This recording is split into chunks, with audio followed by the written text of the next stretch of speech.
नमस्कार दोस्तों, हमारे चैनल पे आपका बहुत बहुत स्वागत है। और आज की कहानी है सच्ची दौलत। क्या हुआ आंटी, लगता है आपकी तबीयत ठीक नहीं है। मेरी बेटी प्रिया ने दौड़कर हमारे पड़ोस वाले घर की मिसेस शर्मा को गिरने से बचाने के लिए पकड़ते हुए कहा। वे अस्वस्थ सी लग रही थी और शायद सिर चकराने के कारण वे असंतुलित होकर गिरने वाली थी। मिसेस शर्मा कुछ बोलती इससे पहले ही मेरी बेटी ने कहा, आंटी आपको तो तेज बुखार है। शर्मा अंकल कहाँ हैं? चलिए हम आपको डॉक्टर को दिखाते हैं। मिसेस शर्मा कुछ बोल नहीं पाई। उन्होंने अपने घर की ओर इशारा किया और इतने में ही शर्मा जी प्रिया की आवाज सुनते ही अपने घर से तेजी से दौड़ते हुए आए। उन्होंने घबराई हुई आवाज में पूछा, क्या हुआ? मैं तो तुम्हें इस चबूतरे पर बैठाकर गाड़ी निकालने गया था। तो प्रिया बोली, अंकल आंटी को काफी तेज बुखार है, इसी वजह से शायद इन्हें चक्कर आ गया और यह गिरने ही वाली थी कि मैंने इन्हें पकड़ लिया। इन्हें तुरंत डॉक्टर को दिखाना चाहिए, मैं पापा को बुलाती हूँ। हम अभी डॉक्टर के पास चलते हैं। प्रिया ने मुझे आवाज देकर बुलाया और बाहर आने पर मुझे सारी स्थिति की जानकारी हुई। मैंने प्रिया से हमारे अपने घर से पानी की बोतल, गिलास, ग्लूकोज लाकर मिसेस शर्मा को पिलाने को कहा। मैंने शर्मा जी से कहा, जब तक प्रिया पानी लेकर आती है तब तक मैं गाड़ी निकालता हूँ और आप भाभी जी का ध्यान रखिए। फिर मैंने अपनी गाड़ी निकाली। शर्मा जी और प्रिया मिसेस शर्मा को बीच में बैठाकर सहारा देते हुए पीछे वाली सीट पर बैठे। हम चारों गाड़ी से अस्पताल के आपातकालीन विभाग में पहुंच गए। डॉक्टर ने मिसेस शर्मा का चेकअप किया और उन्हें स्वास्थ्य संबंधी क्या समस्या है इसकी जानकारी दी। इसके पश्चात उनके उपचार में उनको कुछ इंजेक्शन देकर ग्लूकोज देने के लिए बोतल चढ़ाने की प्रक्रिया शुरू कर दी गई। डॉक्टर के अनुसार मिसेस शर्मा को डिहाइड्रेशन हो गया था, इसलिए रिहाइड्रेशन करने के लिए चिकित्सीय देखरेख में उन्हें अस्पताल में रुकना अनिवार्य था। डॉक्टर के अनुसार उन्हें पहले ही आ जाना चाहिए था, क्योंकि कभी कभी देरी होना घातक हो जाता है। डॉक्टर ने उन्हें आपातकालीन विभाग से वार्ड में भेजने के साथ ही आवश्यक दवाइयां लेकर आने को कहा। मैंने शर्मा जी और प्रिया को उनके साथ वार्ड में चलने को कहा और स्वयं दवाइयां लेने के लिए मेडिकल स्टोर चला गया।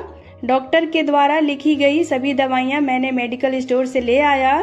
प्रिया मिसेस शर्मा के बेड के पास स्टूल पर बैठ गई। स्टाफ नर्स ने इस सारे में मरीज के पास सिर्फ एक व्यक्ति को छोड़कर बाकी लोगों को बाहर जाकर बैठने को कहा, ताकि वार्ड में ज्यादा भीड़ भाड़ न हो। शर्मा साहब हमारे पड़ोसी थे। उनको और उनकी पत्नी को अपनी अमीरी पर बड़ा ही गर्व था। हमारे साथ वाले परिवार से वे बातचीत करने में अपना अपमान समझते थे। बातचीत और व्यवहार से प्रायः वे लोग यही प्रदर्शित करते थे कि उनके पास सब कुछ है और उन्हें कभी भी किसी की मदद की आवश्यकता ही नहीं पड़ेगी। वे पैसा फेंको तमाशा देखो वाले सिद्धांत को मानने वाले व्यक्ति थे। मिसेस शर्मा भी गली में अपनी चर्चा के दौरान कहती थी कि इस गली में हमारे पति देव की सैलरी के बराबर किसी की भी सैलरी नहीं है। गांव में भी हमारे पास जितनी प्रॉपर्टी है उतनी प्रॉपर्टी हमारी इस गली में तो क्या पूरे मोहल्ले में भी किसी के पास नहीं होगी। उनके अनुसार उनके स्टैंडर्ड के हिसाब से यह गली है ही नहीं। वे बताती, हम तो बड़ी वाली गाड़ी लेने को हैं, लेकिन यहाँ गलियाँ इतनी पतली हैं कि गाड़ी इन गलियों में कैसे निकलेगी, इसलिए हम नहीं ले रहे हैं। वे तो जब बोलना शुरू करती तो ऐसा लगता था कि केवल उन्हें ही बोलना है। बोलते समय ज्यादा सोच विचार में अपना वक्त बर्बाद नहीं करती थी। अपनी अमीरी का गुणगान करने में शायद उन्हें बड़ी ही आत्मिक सुख की अनुभूति होती थी। एक बार वे अपने शाही खर्च का बखान करते हुए बता रही थी कि हमारा बेटा एक महीने में 3000 रुपये से ज्यादा के तो कोल्ड ड्रिंक पी जाता है। तब प्रिया ने उनसे कहा था, आंटी 10 रुपया प्रति बोतल के हिसाब से 3000 की 300 बोतलें हुई और एक महीने में 30 दिन होते हैं। इस हिसाब से एक दिन में 10 बोतलें उसके हिस्से में आती है। अब आपका बेटा एक दिन में ये 10 बोतलें कैसे पीता है? 24 घंटे में कितने घंटे सोता है, कितने घंटे जागता है? क्या 10 बोतल रोज खत्म करने के लिए उसने अपना रूटीन तय किया हुआ है? अगर वह इतना कोल्ड ड्रिंक पी लेता है तो यह उसके स्वास्थ्य के लिए भी नुकसानदायक है, क्योंकि योग गुरु स्वामी रामदेव जी तो कहते हैं कि ठंडा मतलब टॉयलेट क्लीनर। और मिसेस शर्मा के झूठ पकड़े जाने पर भी उन्होंने झुकना तो सीखा ही नहीं था और ऐसे मौकों पर भी वह मुस्कुराते हुए अपने घर के अंदर घुस जाती थी। वैसे तो आसपास के लोगों से वो बात करना भी अपनी प्रतिष्ठा के खिलाफ समझती थी। सामान्यतः किसी से बात भी तभी करती जब उन्हें सेखी बघारनी होती थी। आसपास के लोग उनकी इस आदत से भली भांति परिचित थे। तभी तो जब वह अपनी हाँक रही होती थी तब उनकी बात को कोई गंभीरता से नहीं सुनता। मिस्टर शर्मा उनसे भी 4 कदम बढ़कर थे। वे शायद ही कभी किसी से बात करते थे। किसी के सुख दुख से उन्हें कुछ लेना देना नहीं था। अपने घर से बाहर निकलते समय या बाहर से आते हुए घर में प्रवेश करते समय वह किसी की तरफ आंख उठाकर भी देखना नहीं पसंद करते थे। तो फिर किसी से मेलजोल का तो कोई सवाल ही नहीं उठता। शर्मा दंपति का शायद यही विचार था कि उनके पास बहुत सारा पैसा है। आज के समय में पैसे की मदद से कुछ भी किया जा सकता है।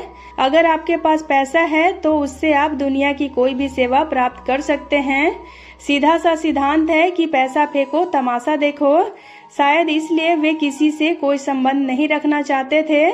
उनका ऐसा मानना था कि लोग अमीरों से संबंध अपने लाभ के लिए ही बनाते हैं। हर किसी को अपने संबंध अपने समान स्तर वाले लोगों से ही बनाने चाहिए। उनके पास पैसा चाहे जितना हो, लेकिन वे रिक्शे वाले से, सब्जी वाले से, फल वाले से या अन्य जिस किसी की सेवा लेते उससे 2-4 रुपए के लिए भी लंबी बहस करने पर उतर आते थे। और इस बहस में वह अपनी अमीरी को चढ़ा बढ़ाकर वर्णन करके पूरे मोहल्ले को जानकारी करवा देते थे। बहस करते करते वे गाली गलौज और झगड़े पर भी उतर आते थे और इस क्रम में एक नहीं बल्कि अनेक बार उनकी पिटाई भी हो चुकी थी। मोहल्ले का कोई भी आदमी उनके झगड़े के बीच समझौते की बात या उनका पक्ष लेने की जरूरत नहीं समझता था, क्योंकि उनके व्यवहार से सभी लोग भली भांति परिचित हो चुके थे। अपने बच्चों के साथ भी उनके संबंध मधुर नहीं थे।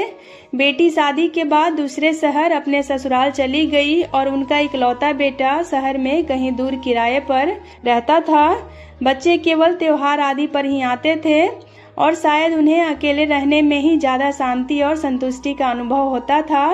पहले जब बच्चे साथ रहते थे तो बच्चों को डांटने फटकारने की उनकी आवाज अक्सर सुनाई देती रहती थी और बच्चों के जाने के बाद उनके घर में काम करने के लिए जो बाई आती थी उसके काम में भी कमी निकालना उनकी आदत थी और अक्सर वे उसे डांटने के बहाने से अपनी अमीरी का यशगान करके संतुष्टि का अनुभव करते थे, क्योंकि लोगों से उनकी बातचीत नाक के बराबर होती थी और आसपास के लोगों को उन्हें अपनी यशगाथा गाने का सामान्यतः अवसर ही प्राप्त नहीं होता था। इमरजेंसी के बाहर मेरे साथ बैठे हुए शर्मा साहब आज बेहद गंभीर और गमगीन लग रहे थे। शायद उनको आत्मग्लानि का अनुभव हो रहा था, क्योंकि उनके चेहरे की भावना से स्पष्ट था कि वे बेहद परेशान हैं। उनके कंधे पर मैंने ज्यों ही हाथ रखा तो वे फफक कर रो पड़े। मैंने उन्हें धैर्य बांधते हुए कहा, शर्मा साहब आप बिल्कुल भी चिंता ना करें, हम सब तन मन धन से आपके साथ हैं। आपको किसी भी प्रकार की चिंता करने की आवश्यकता नहीं है। भाभी जी जल्दी ही ठीक हो जाएंगी। जैसा कि डॉक्टर भी कह रहे थे कि हम लोग उन्हें सही वक्त पर ले आए हैं। देर हो जाना घातक हो सकता था। और इतना सुनते ही वह फूट फूट कर रोते हुए कहने लगे, हम दोनों का व्यवहार आप लोगों के साथ मधुर नहीं रहा, लेकिन फिर भी आपने हमारी उन गलतियों की तरफ ध्यान न देकर हमारी मदद की है। इस समय आप लोग देवताओं की तरह हमारे रूखे व्यवहार को ध्यान में दिए बिना हमारी सहायता में लग गए। हम आपके आजीवन शुक्र गुजार रहेंगे। मैंने सांत्वना देते हुए उनसे कहा, आप बेकार में ही अपराध बोध लिए बैठे हैं। हम लोग तो ऐसा कभी नहीं सोचते। आजकल सभी का समय बहुत ही कीमती है और हर आदमी अपने काम में व्यस्त है। आखिर हम एक दूसरे के पड़ोसी हैं और हमारा आपका सबसे निकट का संबंध है। हमारे पड़ोसी एक दूसरे के सुख दुख में जितनी जल्दी भागीदारी निभा सकते हैं उतना जल्दी कोई दूसरा नहीं निभा सकता।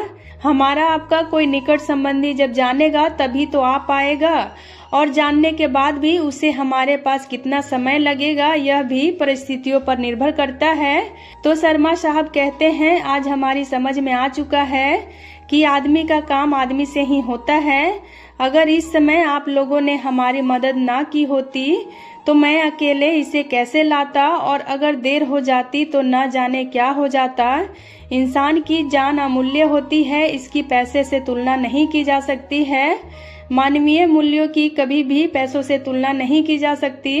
शर्मा जी के मन से पश्चाताप की ज्वाला शांत नहीं हो रही थी। मैंने उन्हें इस विषय से पूरी तरह निश्चिंत और शांतिपूर्वक धैर्य धारण कर पूरा ध्यान भाभी जी के स्वास्थ्य की ओर लगाने के लिए कहा।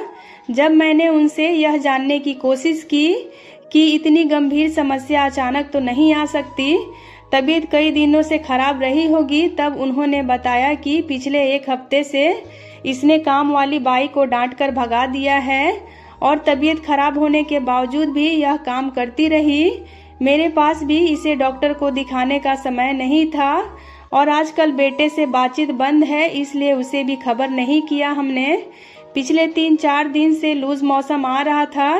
कल सुबह से हल्का और बाद में बुखार तेज हो गया था। शाम को भी तबीयत खराब लग रही थी, पर बहुत ज़्यादा नहीं। रात में करीब 2 बजे तबीयत कुछ ज़्यादा खराब होने लगी थी, लेकिन इतनी रात में ले जाना संभव नहीं था और सवेरे तक जो हाल हुआ उसके हिसाब से इसे मैं अकेले कैसे लाता। और प्रिया ने जिस समय इसे पकड़ा उस समय की हालत को देखकर मेरे तो हाथ पांव ही फूल गए थे। और आज मैं यह जान चुका हूँ कि सच्ची दौलत आपसी सहयोग और संबंध ही है, बाकी ये धन और संपत्ति सब बेकार है। मैंने उन्हें अपराध बोध से पूर्णतः मुक्त कराने के उद्देश्य से कहा, आप इन सब चीजों को भूल जाएं और आगे के बारे में सोचें, क्योंकि वे क्षण जो दुख दे उन्हें भूल जाना ही बेहतर है। देखिए, वार्ड बॉय शायद हमें बुला रहा है। शर्मा साहब मेरे साथ साथ वार्ड बॉय की ओर बढ़ चलें।